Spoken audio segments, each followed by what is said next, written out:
சர்வதேச ஊடகங்களிலேயே தலைப்புச் செய்தியாக மீண்டும் மீண்டும் இடம்பெறக்கூடிய ஒரு செய்தியாக மாறி இருப்பதுதான் Families were enjoying their holidays in an off-road meadow in Pahalgam. First time in a sense in recent years. India and Pakistan have revoked all visas for each other's national. இரண்டு நாடுகளுக்கும் இடையில் ஒரு யுத்தம் ஏற்பட்டால் நிலைமை எப்படி இருக்கும் என்பதை நாம் புரிந்து கொள்ள வேண்டியிருக்கிறது. ஏன்னா India will identify, track and punish every இந்தியாவுக்குள் நடந்த இந்த தாக்குதலை பொறுத்தவரையில யார் செய்திருந்தாலும் வன்மையாக கண்டிக்கப்படக்கூடியது. இதே மாதிரியான ஒரு சூடான நடந்தது 1999 நடந்தது. இந்தியாவினுடைய காஷ்மீர் எல்லைக்குள்ளாக பாகிஸ்தான்ல இருந்து வந்த ஒரு ஆயுத குழு என்ன பண்ணாங்கன்னு சொல்லி சொன்னா, ரெண்டு நாட்டினுடைய விமானப்படையினுடைய பலத்தை நீங்க எடுத்துக்கிட்டீங்கன்னா மொத்த விமானங்களாக இந்தியா 2229 விமானங்களை வைத்துக் கொண்டிருக்கிறார்கள். பாகிஸ்தான் 1399 விமானங்களை வைத்துக் கொண்டிருக்கிறது. நாடுன்னு பார்த்தா 5ல் 1 தான் இருக்கிறாங்க. ஆனால் எவ்வளவு பலமாக இருக்கிறார்கள் ஆயுத ரீதியாகங்கிறது ஆச்சரியமானதுதான். இந்த ரெண்டு நாடுகளுடைய பலம் பலவீனம் என்ன, யாரிடத்தில் என்ன வகையான ஆயுதங்கள் இருக்கிறது என்கிற ஒரு விரிவான ஒரு தேடலாக அது அமைந்திருக்கிறது. எனவே அதைத்தான் இன்னைக்கு நம்ம தமிழ் மொழியில உங்களுக்கு மத்தியில் தரப்போறோம்.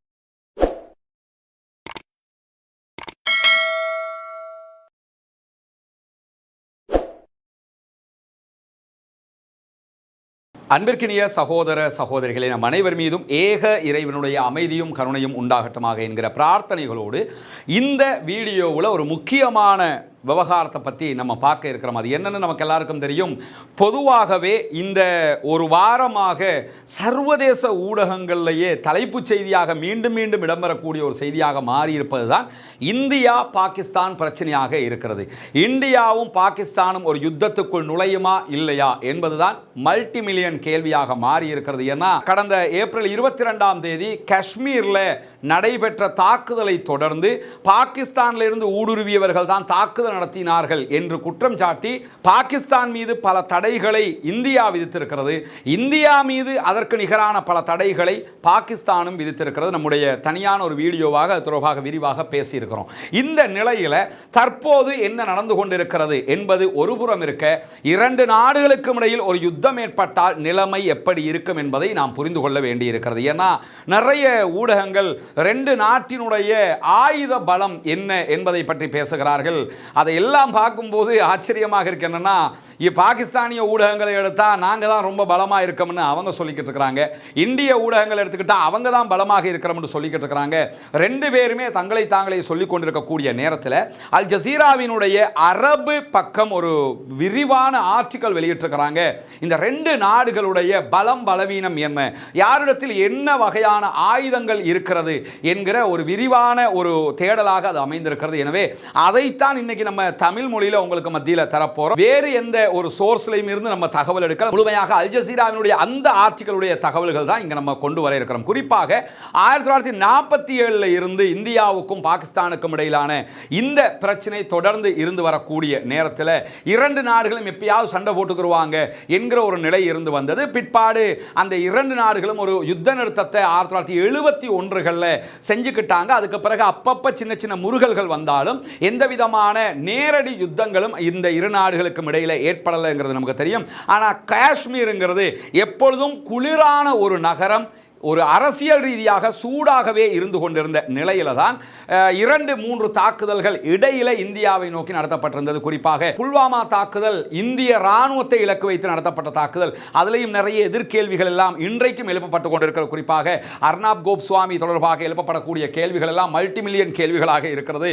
அது விரிவாக நம்ம பார்க்க இதுக்குள்ள போக இல்லை.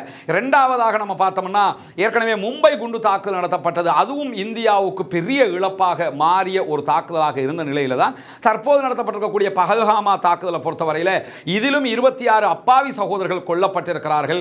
20க்கும் மேற்பட்ட அப்பாவிகள் படுகாயம் அடைந்திருக்கிறார்கள். ஒரு முஸ்லிம் சகோதரன் அந்த தாக்குதல் நடந்துகிட்டு இருக்கும் போதே பயங்கரவாதிகளை தடுத்து நிறுத்துவதற்காக போராடிய செய்திகளை எல்லாம் நம்ம தொடர்ந்து பார்த்து கொண்டிருக்கக்கூடிய நேரத்தில் இதே மாதிரியான ஒரு சூடான நடந்தது 1999 நடந்தது. இந்தியாவினுடைய காஷ்மீர் எல்லைக்குள்ளாக பாகிஸ்தானில் இருந்து வந்த ஒரு ஆயுத குழு என்ன பண்ணாங்கன்னு சொல்லி சொன்னா, கார்கில் பகுதிகளை கைப்பற்றி கொண்டாங்க. அந்த கார்கில் பகுதிகளை இந்தியன் ஆர்மி களம் இறங்கி தாக்கு நடத்தி பிறகு மீட்டு கொண்டார்கள். அது ஒரு விரிவான ஒரு தகவலாக இருக்கக்கூடிய நேரத்தில் தான் இப்பொழுது மீண்டும் அதே போன்ற ஒரு விதமான ஒரு சூடான ஒரு நிலை உருவாகி இருக்கிறது. இந்த நேரத்தில் இந்தியாவுக்கும் பாகிஸ்தானுக்கும் இடையிலான தொடர்புகள் எப்படி இருக்கிறது, அவர்களுடைய பலம் என்ன, பலவீனம் என்ன என்பதை பொறுத்தவரையில் இந்தியா பாகிஸ்தானை விட சுமார் 5 மடங்கு நிலப்பரப்பில் மிக பிரம்மாண்டமானதாக இருக்கிறது. பாகிஸ்தான்ல ஆயுதப்படைகள் ஆள் சேர்ப்பு விகிதத்தை பொறுத்தவரையில் இந்தியாவை விட அதிகமாக இருக்கிறது. தெளிவாக புரிஞ்சுக்கிறங்க. நிலப்பரப்பில் இந்தியா பெரியதாக இருந்தாலும் இந்தியாவில் இருக்கக்கூடிய மக்கள் தொகைக்கு ராணுவத்தில் அவங்க எவ்வளவு பேரை சேர்க்கிறாங்களோ அதை விட அதிகமாக குறைந்த மக்கள் தொகையை கொண்ட பாகிஸ்தான் ராணுவத்தில் அதிக ஆட்களை சேர்த்துக் கொள்கிறார்கள். அது மட்டுமல்லாமல் பாகிஸ்தானுடைய ஆயுதங்கள், அதே போன்று பயிற்சி, அதே போன்று பாதுகாப்பு மேம்பாட்டுக்காக செலவிடுவதை விட 10 மடங்கு இந்தியா செலவிட்டு கொண்டிருக்கிறது. பாதுகாப்புக்காக இந்தியா செலவிடுவது பாகிஸ்தான் செலவிடுவதை விட 10 மடங்கு அதிகம் என்கிற நிலையில் பாகிஸ்தானை பொறுத்தவரையில் சீனாவினுடைய FC-31 என்கிற ஸ்டெல்த் போர் விமானங்களை நம்பி இருக்கிறார்கள். அவங்கள்ட்ட இருந்து அந்த வகையான போர் விமானங்கள் தான் அவங்க வாங்குறாங்க. அதே நேரத்தில் புதிய ஒப்பந்தங்களும் போட்டிருக்கிறாங்க அவங்களோட. அதே போன்று துருக்கியில் இருந்து 5ஆம் தலைமுறைக்கான தாக்குதல் விமானங்களை 5th ஜெனரேஷன் தாக்குதல் விமானங்களை அவங்க வாங்கி இருக்கிறாங்க. மேலும் வாங்குவதற்கான ஒப்பந்தங்களையும் போட்டிருக்கிறார்கள். அது மட்டுமல்லாமல் அவங்களுடைய வான் பாதுகாப்பை எல்லாம் பலப்படுத்தி வைத்துக் கொண்டிருக்கிறார்கள். அதே மாதிரி இந்தியாவை நம்ம எடுத்துக்கிட்டோம்னு சொன்னா இந்தியா ராணுவ உற்பத்தியில் சுயமாகவே ஆயுதங்களை தயாரிக்கக்கூடிய ஒரு நாடாக மாறி இருக்கிறது. பல ட்ரோன்கள் அவங்க தயாரிக்கிறாங்க, வெளிநாடுகளுக்கு ஏற்றுமதி பண்றாங்க. அது மட்டுமல்லாம விமானம் தாங்கி கப்பலையே அவங்க புதிதாக உருவாக்கி இருக்கக்கூடிய நேரத்தில் இந்தியா ராணுவ ரீதியாக அமெரிக்காவிடம் இருந்து நிறைய ஆயுதங்களை வாங்குறாங்க. அதே போன்று இஸ்ரேலிடம் இருந்து வான் பாதுகாப்பு, இந்த அயன்டோமுக்கு நிகரான அது மாதிரியான வான் பாதுகாப்பு சிஸ்டமேட்டிக்கையும் அவங்க கிட்ட இருந்து வாங்குறாங்க என்கிற செய்திகள் வெளியாகி இருக்கிறது. அதே நேரத்தில் இந்த 2 நாடுமே அணுசக்தி பலம் கொண்ட நாடுகளாக இருக்கிறது.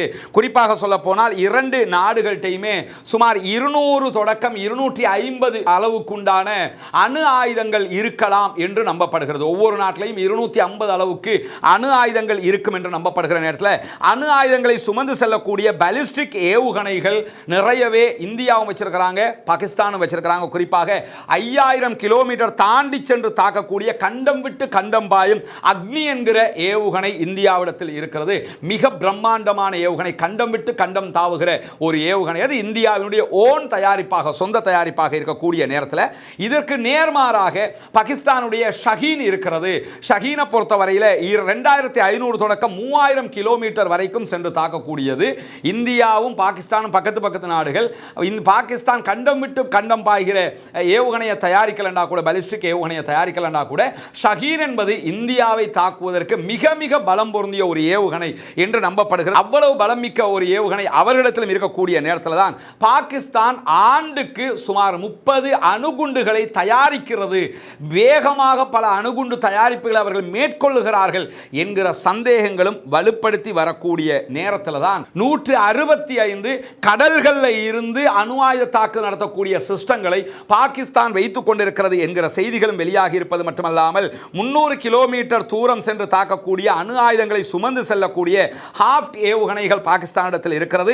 750 கிலோமீட்டர் தூரம் சென்று தாக்கக்கூடிய ஹாஃப்ட் 4 என்கிற வகையான ஏவுகணைகளும் அவர்களிடத்தில் இருக்கக்கூடிய செய்திகளுக்கு மத்தியில் 2 நாட்டினுடைய நிலைகள் எப்படி இருக்கிறது என்பதை மேலும் கொஞ்சம் நம்ம விரிவாக பார்த்தோம்னு சொன்னா 2 நாட்டினுடைய மக்கள் தொகையை நீங்க எடுத்துக்கிட்டீங்கன்னா இந்தியாவில் 1409 மில்லியன் மக்கள் இருக்கிறார்கள். கிட்டத்தட்ட 140 கோடி மக்கள் இருக்கிறார்கள். பாகிஸ்தானில் 252.3 மில்லியன் மக்கள் இருக்கிறார்கள். கிட்டத்தட்ட 25 கோடி மக்கள் இருக்கிறார்கள். அந்த ஒப்பீட்டளவில் பார்த்தோம்னா அந்த 5இல் 1க்கு கரெக்டாக இருக்கிற மாதிரி இருக்கு. அவ்வளவு குறைந்த மக்கள் தொகையைத்தான் பாகிஸ்தான் வைத்துக் கொண்டிருக்கிறார்கள். இந்த இந்தியாவினுடைய பாதுகாப்புக்கான ஆண்டு பட்ஜெட்டை நீங்க எடுத்துக்கிட்டீங்கன்னா 75 பில்லியன் USDகளை இந்தியா ஒதுக்குறாங்க ஒரு ஆண்டுக்கு. இலங்கையினுடைய மொத்த கடனே 63 பில்லியன் அல்லது 67 பில்லியன் தான். இந்தியா ஒரு ஆண்டுக்கு பாதுகாப்புக்கு 75 பில்லியன் அமெரிக்க டாலர்களை ஒதுக்குறாங்க. பாகிஸ்தான் ஒரு ஆண்டுக்கு 7.6 பில்லியன் அமெரிக்க டாலர்களை தான் ஒதுக்குறாங்க. அதான் 10 மடங்கு இந்தியா அதிகமாக ஒதுக்குகிறார்கள் என்று சொல்லியிருந்தோம் ஆரம்பத்திலேயே. வெளிநாட்டு கடனை பொறுத்தவரையில் இந்தியா வெளிநாடுகளுக்கு கொடுக்க வேண்டிய கடன் 371 பில்லியன் இருக்கிறது என்று சொல்லப்படுகிற அதே நேரத்தில் பாகிஸ்தான் வெறும் 92.4 பில்லியன் அமெரிக்க டாலர்கள் தான் கடன் கொடுக்க கொடுக்க வேண்டியிருக்கிறது. கடனில் இந்தியாவை விட பல மடங்கு குறைஞ்ச இடத்துல தான் பாகிஸ்தான் இருக்கிறாங்க. இந்தியா பெரும் கடனில் 371 பில்லியன் கடனில் அவங்க இருக்கிறாங்க. ஆனால் அந்நிய செலாவணி கையிருப்பு இருக்கு இல்லையா, அது இந்தியாட்ட அதிகமாக இருக்கு. கடனை கொடுத்துட்டும் இன்னும் வச்சுக்கிற அளவுக்கு இருக்கு. குறிப்பாக 628 பில்லியன் யூஎஸ்டிகள் தற்போது இந்தியாவுடைய கையிலே இருக்கிறது. அவங்க கடனை கொடுத்தா கூட இன்னும் 300 பில்லியன் அவங்கள்ட்ட மியும். 300 பில்லியன்னா கணக்கிட்டு பாருங்க எவ்வளவுன்னு சொல்லி. பாகிஸ்தான் வெறும் 14 பில்லியன் அமெரிக்க டாலர்களை அந்நிய செலாவணியை கையில் வச்சுக்கிட்டு இருக்கிறாங்க. ஆனால் நாடு ஸ்டேபிளான நாடுங்கிறது தெரியுது. இப்படி இருந்தும் அவங்க IMF போயிருக்கிறாங்க, கடன் கேட்டிருக்கிறாங்க மேலதிகமாக. ஆனால் அந்த நாடு கீழே விழாது, எக்கானமிக் கிரைசிஸ் ஒன்றுக்கு போக மாட்டாங்க. ஏன்னா 14 பில்லியன் USD அவங்களோட கையில் இருக்குது. அது மட்டும் இல்லாமல் ராணுவ தரவரிசை எடுத்துக்கிட்டோம்னா 143 நாடுகளோடு மேற்கொண்ட தரவரிசை பிரகாரம் இந்தியா உலகத்தில் 4வது இடத்திலும் பாகிஸ்தான் 12வது இடத்திலும் இருக்கிறது. இதை மட்டும் வச்சு இந்தியா பலம் பாகிஸ்தான் பலம் வீணம் என்று நம்ம முடிவுக்கு வந்துட முடியாது. ரெண்டு நாட்டிடத்திலேயுமே சரிக்கு சமனான அணு ஆயுதம் இருக்கிறது என்பதே போதும். இரண்டு நாடுமே பலமிக்கவர்கள் தான். அணு ஆயுதம் தாங்க பலத்தையே தீர்மானிக்க போகுது. ஒரு நாட்டில் அணு ஆயுதம் இல்லை என்று இருக்குமாக இருந்தால் பலம் பலவீனத்தை பற்றி பேசிடலாம். இதையும் ஒரு தரவாக வைத்துக் கொள்கிறார். அதே நேரத்தில் செயலில் இருக்கக்கூடிய ராணுவ படையை பொறுத்தவரை இந்தியாவில் 14,55,000 பேர் இருக்கிறார்கள். பாகிஸ்தானில் 6,54,000 பேர் இருக்கிறார்கள். ரிசர்வ் ராணுவ படையை பொறுத்தவரை இந்தியாவில் 11,55,000 பேர் இருக்கிறார்கள். பாகிஸ்தானில் 5,50,000 பேர் இருக்கிறார்கள். துணை ராணுவ படைகளை பொறுத்தவரையில் இந்தியாவில் 25 லட்சம் பேர் இருக்கிறார்கள். பாகிஸ்தானில் 5 லட்சம் பேர் இருக்கிறார்கள். இந்த ஒப்பீட்டளவில் 25 லட்சம் 5 லட்சம் என்று நம்ம யோசிக்க கூடாது. காரணம் என்னன்னா 140 கோடி மக்கள் இருக்கக்கூடிய இடத்துல 25 லட்சம்ங்கிறது இருக்கத்தான் செய்யும். 25 கோடி மக்கள் இருக்கிற இடத்துல 5 லட்சம் இருக்கத்தான் செய்யும். இந்த அளவுக்கு தான் நம்ம அதை புரிஞ்சுக்கிறோம். அந்த மக்கள் தொகைக்கு ஏற்ப ஒப்பிட்டு பார்த்தா, அதனால தான் ஆரம்பத்திலே நம்ம சொல்லியிருந்தோம், ஒப்பீட்டளவில் பார்த்தா இந்தியாவில் இருக்கிற மக்கள் தொகை அடிப்படையில் பாகிஸ்தான் தான் ராணுவத்துக்கு அதிகமான ஆட்களை சேர்த்து கொண்டிருக்கிறார்கள். அதே நேரத்தில் இவங்கள்ட்ட இருக்கக்கூடிய கப்பல்களை நம்ம எடுத்துக்கிட்டோம்னு சொன்னால் வணிக கப்பல்கள், பிசினஸ் கப்பல்கள் இந்தியாவிடத்தில் 1859 இருக்கிறது. பாகிஸ்தானிடத்தில் வெறும் 60 பிசினஸ் கப்பல்கள் தான் இருக்கிறது. அதே போன்று விமான நிலையங்களை எடுத்துக்கிட்டா இந்தியாவிடத்தில் 313 ஏர்போர்ட் இருக்குது. பாகிஸ்தானிடத்தில் 116 ஏர்போர்ட்டுகள் இருக்கிறது. பாகிஸ்தான் மாதிரி 5 மடங்கு பெரிய இந்தியாட்ட 311 தான் இருக்குது. ஆனால் ஒரு மடங்கே இருக்கக்கூடிய பாகிஸ்தானிடத்தில் 116 இருக்கிறது. துறைமுகங்களை எடுத்துக்கிட்டோம்னா இந்தியா 56 துறைமுகங்களை கொண்டிருக்கிறது. பாகிஸ்தான் 3 துறைமுகங்களை தான் கொண்டிருக்கிறது. அந்த நிலப்பரப்புக்கும் நீர்ப்பரப்புக்கும் ஏற்ற மாதிரி அவங்க வச்சிருக்கிறாங்க.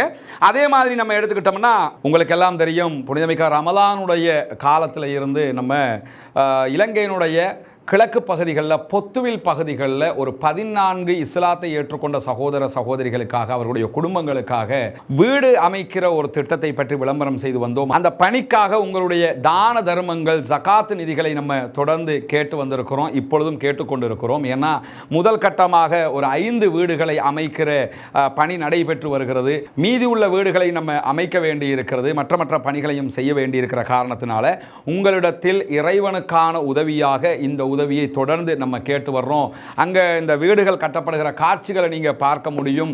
கிட்டத்தட்ட 5 வீடுகளில் 4 வீடுகள் கட்டி முடிக்கப்பட்டு விட்டது. மேலே கூரை போடுகிற அதே மாதிரி அதை பூசுகிற வேலைகள் மற்ற உள்ள வேலைகள் தான் தற்போது நடைபெற்று வருகிறது. 5வது வீடும் தற்போது கட்டப்பட்டு வரக்கூடிய காட்சிகளை நீங்கள் பார்த்து வர்றீங்க. இன்ஷா அல்லாஹ் இதற்கு பிறகு இருக்கக்கூடிய மீதமுள்ள வீடுகளையும் கட்ட வேண்டியிருக்கிற காரணத்தினால உங்களால் முடிந்த உதவிகளை தாராளமாக வாரி வழங்குங்கள். அது 1000 ரூபா, 2000 ரூபா, 500 ரூபா, 200 ரூபா எவ்வளவாக இருந்தாலும் அப்படி தரக்கூடிய பல சகோதரர்கள் இருக்கிறார்கள். அல்லாஹ் அவர்களுக்கும் பரிபூரணமான எண்ணங்களுக்குரிய கூலிகளை கொடுக்க வேண்டும். அல்லாஹ் அவர்களுக்கும் பரக்கத் செய்ய வேண்டும். காரணம் என்னன்னா, எங்களால் இதுதான் முடியும்னு நினைக்கிறாங்க இல்லையா, நினைக்கிறத கொடுத்து உதவுறாங்க இல்லையா. இத்தகுன்னார வலவு பிஷிக்கு தம்ரா என்றார்கள் ரசூலுல்லாஹ். நரகத்தை விட்டு பாதுகாப்பு தேடுவதற்கு ஒரே ஒரு பேர்ச்சம்பளத்தினுடைய துண்டு இருந்தாலும் அதை தர்மம் செய்யுங்கள் என்று சொன்னார்கள். அந்த அடிப்படையில் தங்களிடத்தில் எது இருக்குதோ அதை கொடுத்து உதவக்கூடிய பல சகோதரர்களை நம்ம பார்க்கிறோம். அல்லாஹ் அவர்களுக்கு அருள் புரிய வேண்டும். இதற்காக உதவி செய்த அத்தனை பேருக்கும் அல்லாஹ் அருள் புரிய வேண்டும். மேலதிக உதவிகளை நீங்கள் செய்கிற போது மீதமுள்ள வீடுகளை நம்ம அமைப்பதற்குரிய அந்த வாய்ப்புகள் கிடைக்கும். எனவே அந்த மக்களுக்கான இந்த பணி மிகச்சிறப்பாக மிக தெளிவாக அந்த பகுதிகளில் நடைபெற்று வருகிறது.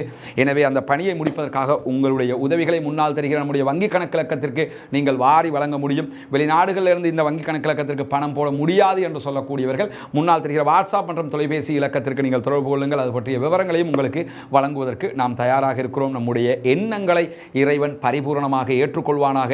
அந்த மக்களுக்குரியது அந்த மக்களுக்காகவே போய் சேர வேண்டும் என்கிற அடிப்படையில் இந்த பணிகள் முன்னெடுக்கப்படுகிறது.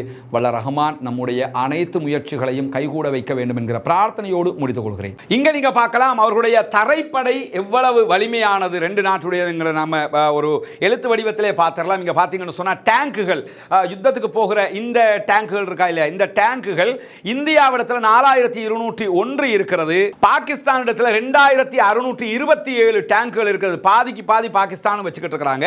கவச வாகனங்கள், அந்த மெர்காவா மாதிரியான கவச வாகனங்கள் இருக்குதா இல்லையா, அந்த கவச வாகனங்கள் இந்தியாவிடத்தில் 1,48,594 இருக்கிறது. பாகிஸ்தானிடத்தில் 17,516 தான் இருக்கிறது. அதே நேரத்தில் சுயமாக இயக்கப்படக்கூடிய பீரங்கிகள், ஆட்டோமேட்டிக்காக இயங்கக்கூடிய பீரங்கிகள் இந்தியாவிடத்தில் 100 இருக்கிறது. பாகிஸ்தானிடத்தில் 662 இருக்கிறது. இந்தியாவை விட 500க்கு மேல அதிகமாக இருக்கிறது. அதே மாதிரி ட்ரைலர் பீரங்கி என்கிற வகையை சேர்ந்த பீரங்கி இந்தியாவிடத்தில் 3975 இருக்கிறது. பாகிஸ்தானிடத்தில் 2629 இருக்கிறது. சரி, கிட்டத்தட்ட நெருக்கத்திலே அவங்களும் இருக்கக்கூடிய காட்சியை நம்ம பார்க்க முடிகிறது. அதே நேரத்தில் மொபைல் ஏவுகணை தளங்கள், ஏவுகணையை ஏவுகிற நேரத்தில் மூவபிளாக இருக்குமா இல்லை, லாரி மாதிரி வச்சு என்ன செய்வாங்கன்னா பாலைவனத்தில் கொண்டு போய் வச்சு ஏவுவாங்க. மூவபிளான ஏவுகணை ஏவுதளங்கள், அது மூவ் பண்ணி ஒவ்வொரு இடத்துக்கு கொண்டு போய் ஏவக்கூடிய அந்த ஏவுதளங்கள் இந்தியாவிடத்தில் வெறும் 264 இருக்கக்கூடிய நேரத்தில் பாகிஸ்தானுடைய கையிலே 600 மொபைல் ஏவுகணை ஏவுதல் தளங்கள் இருக்கிறது. அதே நேரத்தில் விமானப்படைன்னு சொல்லி எடுத்துக்கிட்டோம்னா ரெண்டு நாட்டினுடைய விமானப்படையினுடைய பலத்தை நீங்க எடுத்துக்கிட்டீங்கன்னா மொத்த விமானங்களாக இந்தியா 2229 விமானங்களை வைத்துக் கொண்டிருக்கிறார்கள். பாகிஸ்தான் 1399 விமானங்களை வைத்துக் கொண்டிருக்கிறது. நாடுன்னு பார்த்தா 5ல் 1 தான் இருக்கிறாங்க. ஆனால் எவ்வளவு வளமாக இருக்கிறார்கள் ஆயுத ரீதியாகங்கிறது ஆச்சரியமானதுதான். அதே நேரத்தில் போர் விமானங்களை எடுத்துக்கிட்டா இந்தியா 513 போர் விமானங்களை வைத்துக் கொண்டிருக்கிறது. பாகிஸ்தான் 328 போர் விமானங்களை வைத்துக் கொண்டிருக்கிறது. தாக்குதல் விமானங்கள் என்று தனியாக இந்தியா 130 வைத்துக் கொண்டிருக்கிறார்கள். பாகிஸ்தான் 90 வைத்துக் கொண்டிருக்கிறது. 40 தான் குறைவாக இருக்குது இந்தியாவோட ஒப்பிடும்போது. அதே நேரத்தில் படைகளை எடுத்துக்கிட்டு மூவ் பண்றதுக்கு இல்லையா, சோல்ஜர்ஸ் அழைச்சிக்கிட்டு போற விமானங்கள், அந்த விமானங்கள் இந்தியா 270 வைத்துக் கொண்டிருக்கிறார்கள். பாகிஸ்தான் 64 விமானங்கள் அதிலும் வைத்துக் கொண்டிருக்கிறார்கள். பயிற்சி விமானங்கள் இந்தியா 351 வச்சுக்கிட்டு இருக்கிறாங்க. பாகிஸ்தான் 565 வைத்துக் கொண்டிருக்கிறார்கள். விமான போக்குவரத்து விமானங்கள் இந்தியா 6 வச்சுக்கிட்டு இருக்கிறாங்க. பாகிஸ்தான் அதிலும் 4 வைத்துக் கொண்டிருக்கிறாங்க. சிறப்பு பணிக்குரிய விமானங்கள், அதாவது வெள்ளம் மாதிரியான பிரச்சனைகள் வரும்போது பயன்படுத்துகிற விமானங்கள் இருக்குதா இல்லையா, அந்த விமானங்களை இந்தியா 74 வச்சிருக்கிறாங்க. பாகிஸ்தான் 27 விமானங்களை அதிலும் வைத்துக் கொண்டிருக்கக்கூடிய நேரத்தில் ஹெலிகாப்டர்கள் இந்தியாவிடத்தில் 899 இருக்கிறது. பாகிஸ்தானிடத்தில் 373 அதிலும் இருக்கிறது. தாக்குதல் ஹெலிகாப்டர்களை பொறுத்தவரையில் இந்தியாவிடத்தில் 80 தாக்குதல் ஹெலிகாப்டர்கள் இருக்கிறது. பாகிஸ்தானிடத்தில் அதிலும் 57 தாக்குதல் ஹெலிகாப்டர்கள் இருக்கக்கூடிய காட்சியை நம்ம பார்க்க முடிகிறது. அதே நேரம் கடற்படையை நம்ம எடுத்துக்கிட்டோம்னா கடற்படையில் இந்தியாவினுடைய கடற்படை பெஸ்டாக இருக்குதுன்னே நம்ம சொல்ல முடியும். ஏன்னா சுயமாக அவர்கள் விமானம் தாங்கி கப்பலை கட்டி இருக்கிறாங்க, செஞ்சிருக்கிறாங்க. அதே மாதிரி அவங்கள்ட்ட 2 விமானம் தாங்கி கப்பல்கள் இருக்கிறது. ஒன்று அமெரிக்காவிடமிருந்து அவங்க வாங்கியது, 2வது அவங்களே செய்திருக்கிறது. எனவே கடற்படை இந்தியாவினுடைய கடற்பரப்புக்கு ஏற்ற வகையில் கடற்பரப்பையும் அவங்க பாதுகாக்கணுங்கிறதுக்காக தேவை கூட கூட அதிகமாக செஞ்சுக்கிடுவாங்கிற அடிப்படையில் ரொம்ப சூப்பரான கடற்படை அவங்க வச்சுக்கிட்டு இருக்கிறாங்க. அண்மையில் இந்த பிரச்சனை வந்ததுக்கு பிறகு கடல்ல அவங்க ஏவுகணை பரிசோதனைகளை எல்லாம் நடத்தியிருந்த செய்திகளை எல்லாம் நீங்க பார்த்திருப்பீங்க. அந்த அடிப்படையில் இந்தியாவிடம் நீர்மூழ்கி கப்பல்கள் 18 இருக்கிறது. பாகிஸ்தானும் 8 நீர்மூழ்கி கப்பல்களை வைத்துக் கொண்டிருக்கிறார்கள் என்பதை புரிய முடிகிறது. அதே நேரம் இந்தியா போர்க்கப்பல்கள் 14 வைத்துக் கொண்டிருக்கிறார்கள். பாகிஸ்தானும் 9 போர்க்கப்பல்களை வைத்துக் கொண்டிருக்கிறார்கள். அதே நேரத்தில் உளவு கப்பல்கள் இந்தியா 13 உளவு கப்பல்களை வைத்துக் கொண்டிருப்பதாக சொல்லப்படுகிற நேரம் பாகிஸ்தான் இடத்துல உளவு கப்பல்கள் கிடையாது. அரபு இஸ்லாமிய அந்த வட்டத்துக்குள்ள வரக்கூடிய மிடில் ஈஸ்ட் அண்ட் பார்சியன் கண்ட்ரீஸ் இந்த வட்டத்துக்குள்ள எடுத்துக்கிட்டோம்னா இப்போதைக்கு ஈரான் தான் உளவு கப்பலை வைத்துக் கொண்டிருக்கிறார்கள் என்பதை நம்ம புரிய முடிகிறது. அதே நேரத்தில் ரோந்து படகுகள் 135 இந்தியா வைத்துக் கொண்டிருக்கிறாங்க. பாகிஸ்தான் 69 ரோந்து படகுகளை வைத்துக் கொண்டிருக்கிறது. மைன் ஸ்வீப்பர்களை பொறுத்தவரையிலே இந்தியா 0, பாகிஸ்தான் 3 மைன் ஸ்வீப்பர்களை வைத்துக் கொண்டிருக்கிறார்கள். விமானம் தாங்கி கப்பல்கள் ஏற்கனவே நம்ம சொன்ன மாதிரி இந்தியாட்ட 2 இருக்குது, பாகிஸ்தான் 0. கோவட்டுகளை பொறுத்தவரையில் இந்தியா 18 வைத்துக் கொண்டிருக்கிறார்கள். அதிலும் சரிபாதியாக 9 கோவட்டுகளை பாகிஸ்தான் பாகிஸ்தானும் வைத்துக் கொண்டிருக்கிறது என்கிற செய்திகளை நம்ம பார்க்க முடிகிறது. இப்படி பார்த்தோம்னு சொன்னா இந்தியாவினுடைய கடற்படை ரொம்ப பவர்ஃபுல்லாகத்தான் இருக்கிறாங்க. ஆனால் அதுக்கு நிகராக பாகிஸ்தானும் இருக்கிறாங்க. அணு ஆயுதத்தை வைத்துக் கொண்டிருக்கக்கூடிய 2 நாடுகளாக இருக்கிறது. இந்த 2 நாடுகளும் சண்டையிடுவது உலகத்தில் யாருக்குமே ஆரோக்கியமானது அல்ல. ஆனால் இந்தியாவுக்குள் நடந்த இந்த தாக்குதலை பொறுத்தவரையில் யார் செய்திருந்தாலும் வன்மையாக கண்டிக்கப்படக்கூடியது. அவர்கள் கண்டறியப்பட வேண்டும். அவர்களுக்கு உச்சகட்டமான தண்டனைகள் கொடுக்கப்பட வேண்டும். பயங்கரவாதம் ஒழிக்கப்பட வேண்டும். தீவிரவாதம் இல்லாத ஒழிக்கப்பட வேண்டும். ஆனால் அதற்காக அப்பாவி மக்கள் யாரும் கொல்லப்பட்டு விடக்கூடாது. ஒரு யுத்தம் வந்துட்டா யாரும் யாரை நோக்கியும் தாக்குவாங்க, யாரும் அழிவுக்குட்படுத்தப்படலாம் என்கிற ஒரு நிலை இருக்கிறது. எனவே அப்படியான ஒரு யுத்தம் வந்துவிடக் கூடாது என்பதுதான் மனிதநேயம் மிக்க அத்தனை பேருடைய எதிர்பார்ப்பாக இருக்கிறது. பாகிஸ்தான் மற்றும் இந்தியாவினுடைய ஆயுத பலம் என்ன என்பதை பற்றிய ஒரு தெளிவான வீடியோவாகத்தான் இதை நம்ம வெளியிட நினைச்சோம். அல் ஜசீராவினுடைய அரபு இணையதளம் வெளியிட்டிருக்கக்கூடிய ஆய்வு கட்டுரையினுடைய தமிழ் வீடியோ வடிவத்தை தான் இங்கு நம்ம கொடுத்திருக்கிறோம். எனவே இதில் சொல்லப்பட்டிருக்கக்கூடிய செய்திகள் அத்தனைக்கும் ஆதாரங்கள் அல் ஜசீராவினுடைய தொகுப்பில் இருந்து தான் பெறப்பட்டிருக்கிறது என்பதை புரிந்து கொள்ளுங்கள். பாகிஸ்தான் இந்தியா ஆகிய 2 நாடுகளுக்கும் மத்தியில் அமைதி திரும்ப வேண்டும்.